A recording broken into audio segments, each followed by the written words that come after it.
మనం చేస్తే శృంగారం, ఎదురోళ్ళు చేస్తే వ్యభిచారం అనేటటువంటి కాన్సెప్ట్ అక్కడ కనబడుతుంది.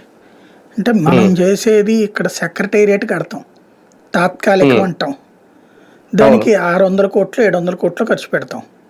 అసెంబ్లీ అంటాం, తాత్కాలికం అంటాం, దానికి 100 కోట్లు ఖర్చు పెడతాం.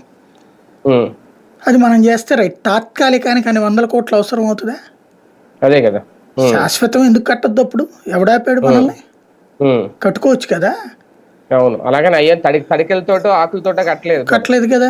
మరి భవనాలు కట్టారు చేయడం. మరి ఇక్కడ ఇది దుబారా కాదు. అదేమంటే దీన్ని వేరే దానికి వాడతాం. దేనికి వాడతాం? వేరే దానికి, ఏదో ప్రభుత్వ వ్యవస్థకి, అంతే కదా. మరి అక్కడేమైంది? నువ్వు కట్టిన దానికంటే సెక్రటేరియట్లో కట్టిన దానికంటే తక్కువ రేటుకి అక్కడ. ఇప్పుడు అక్కడ ఏంటి? సీఎం క్యాంప్ ఆఫీసు ప్లస్ మొత్తం అన్ని ప్రభుత్వ విభాగాలు కలిపి నడిచేందుకు అక్కడ.